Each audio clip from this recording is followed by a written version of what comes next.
Hello friends, welcome to the Plant Science Forum. Now today we are going to discuss systematic studies and economic importance of monocotyledons, in them family Liliaceae. Now this is the systematic position for family Liliaceae as per Bentham and Hooker and Engler-Prantham system of classification. In them, just to see the difference between two system of classification, you can note that the suffixes used after the name of taxon they are different in case of both the system. Another difference is that a series taxon is not proposed by Engler and Prantham, while the taxon order is not proposed by Bentham and Hooker system of classification. Now, this family Liliaceae, it is cosmopolitan in distribution. That means the members of this family they are distributed in all the diverse type of habitat. Now, it is reported that there are about 250 genera and 4,000 species of members of family Liliaceae. These members they are very attractive and they widely grown for their ornamental nature. Now these are some of the common plants which belongs to family Liliaceae. You might be familiar with most of them. The numbers given on the images and the number given before the name they correspond to each other. Let's see. The first is Allium cepa, that is onion. Second is Allium sativum, that is garlic. Aloe vera, everybody knows. The Gloriosa superba here. Another is Tulipa species. This is tulip. It is ornamental plant. Dracaena here and the asparagus plant. These are very common plants which you might have seen. Now in the vegetative characters, the habit is perennial and the some plants is trees, shrub, succulent or climber. Succulent means the plant body it stores the water and it's thick in nature. The roots are adventitious and fibrous. That means they are false root system. The true root, these are the roots which are developed from the radicle, but here it is a false root system, that is adventitious and fibrous. The stem is underground with sympodial bulbs, rhizome, corms or bulbils. Now this bulb, rhizome, corm and bulbil they are nothing but the modification of underground stem. In some branches shows phylloclades in species Ruscus, while the species Asparagus it shows cladoid type. The leaves are exstipulate, simple, radical or colline and reduced to scale.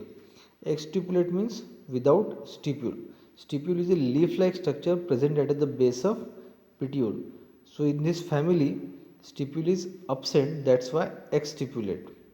They are simple means directly borne on the axis. Radical means some of the leaves they are born from the radical or from the underground part. So leaves develop from the root. They are radical leaves.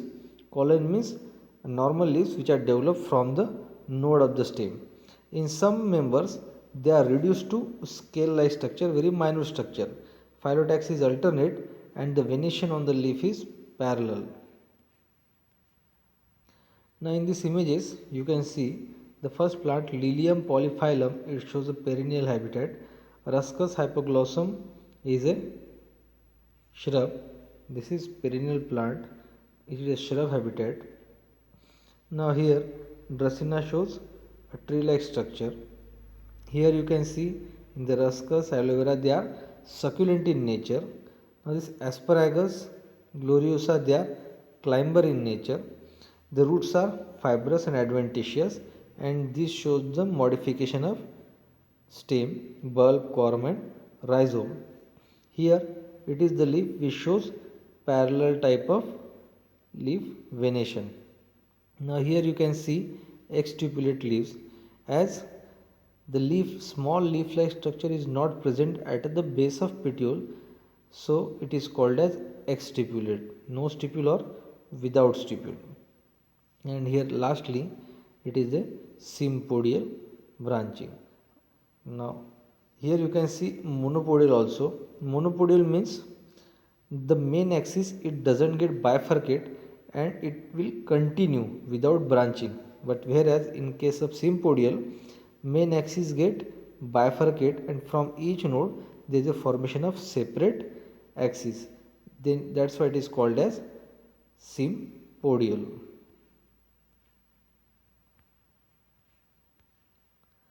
Now in the floral characters, inflorescence is usually raceme, cymose or solitary.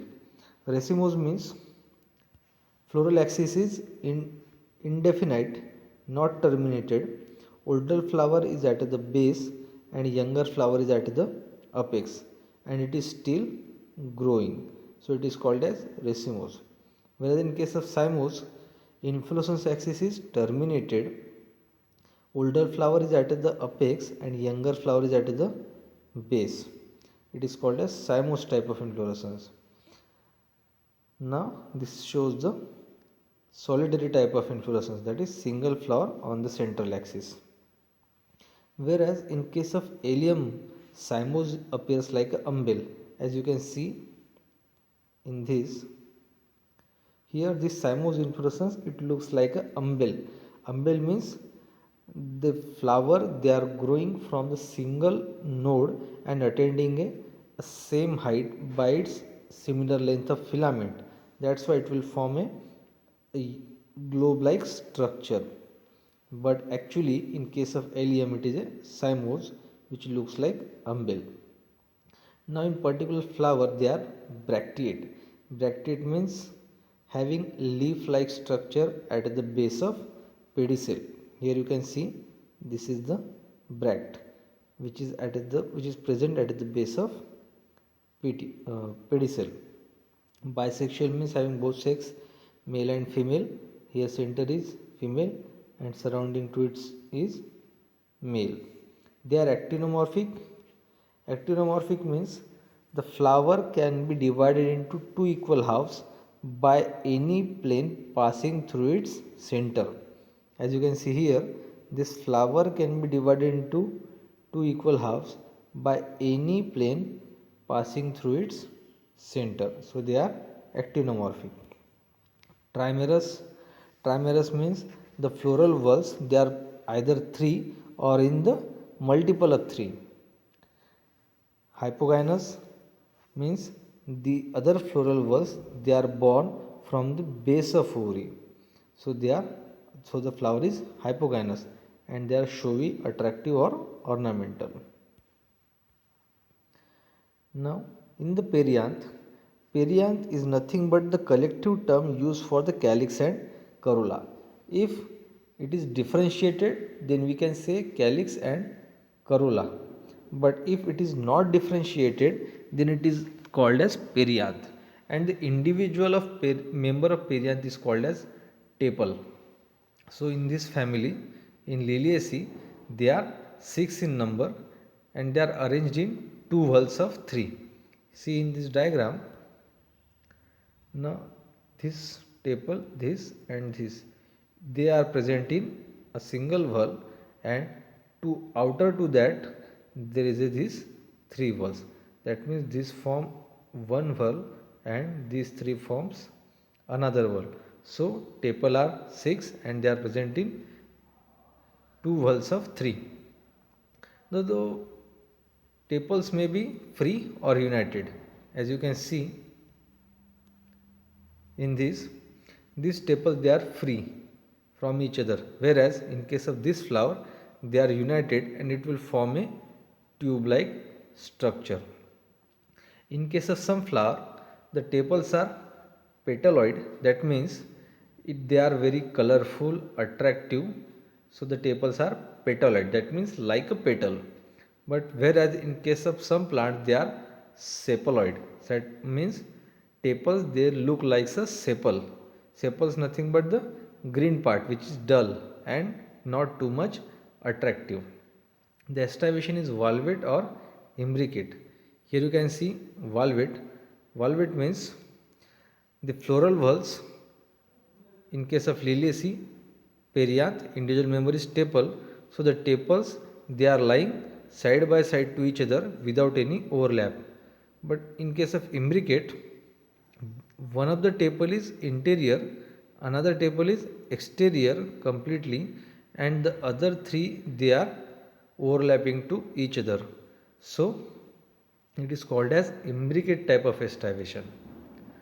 Now again, as it is a trimerous conditions, so androecium, they are 6 in number and in 2 hulls. They are free, not attached to each other. They are epiphylous, or you can say epitepalous. That means present on tepal, attached to tepals. Diplostemanous condition, because the anther, they are present in 2 hulls. In one hull there are 3 anthers, in another hull there are 3 anthers, and the length of filament of one hull is less as compared to the length of filament of other hull. That's why such condition is called as diplostemanous. They are dithecous, basifixed or versatile. Here you can see the attachment of anther lobe to the filament is at the base, whereas in the pink flower you can see the attachment of filament to the anther lobe is from the dorsal side and usually at the single point, and because of such attachment these anthers, they can move freely in 360 degree. So it is called as versatile type of fixation. Another term is extrose or introse. Extrose means the anther, they are not facing towards gynoecium, and introse means androecium, they are facing towards the gynoecium. Here you can see this yellow color, they are anthers, they are diverting away from the gynoecium, so they are extrose. And here in this blue color you can see the direction of androecium is towards the gynoecium, so they are introse. Now in case of gynoecium, it is 3, they are 3 tricarpillary, and the syncarpus, that means all the 3 gynoecium, they are fused to each other. As it is a tricarpillary syncarpus condition, ovary is trilocular with many ovules with exile placentation. Here you can see a exile placentation having 3 locules, and in each locule there are 2 ovules, and this is the TS, and in the LS you can imagine, so there are numerous many ovules in rows.